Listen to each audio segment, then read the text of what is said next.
નમસ્કાર, ગુજરાતના તમામ મહત્વપૂર્ણ સમાચારો સાથે હું છું જિજ્ઞાસા અને તમે જોઈ રહ્યા છો ગુજરાત લાઈવ. સમાચારમાં સૌથી પહેલા વાત કરીએ ઉનાળા પહેલા પડતી કાળઝાળ ગરમીની. ઉનાળાને હજુ 1 મહિનાની વાર છે, પણ મોટાભાગના શહેરોમાં તાપમાનનો પારો પહોંચી ગયો છે 32 ડિગ્રીને પાર. રાજ્યમાં આ વર્ષે લા નીનો, 2 વાવાઝોડા સહિતના પરિબળોના કારણે ઉનાળાની શરૂઆત મોડી થશે. નિષ્ણાતોના જણાવ્યા પ્રમાણે રાજ્યમાં 15 માર્ચ પછી ઉનાળાની ગરમીનો પ્રારંભ થશે.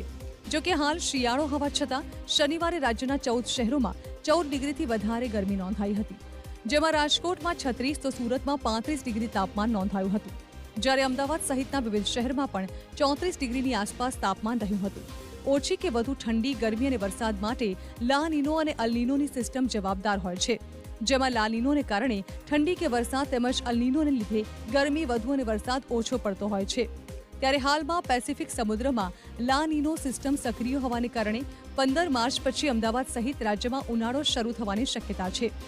તેમજ મે મહિનામાં અમદાવાદમાં ગરમીનો પારો 45 ડિગ્રી સુધી પહોંચવાની શક્યતા હોવાનું નિષ્ણાંતો માની રહ્યા છે.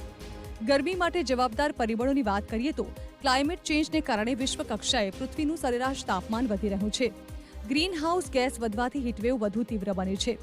અમદાવાદમાં અર્બન હીટ આઇલેન્ડ અસરથી કોન્ક્રીટ બાંધકામ વધ્યું અને હરિયાળી ઘટી, જેથી તાપમાન 2 થી 4 ડિગ્રી વધારે રહે છે. પ્રી મોન્સૂન વરસાદ ઘટતા જમીન ઝડપથી ગરમ થાય છે.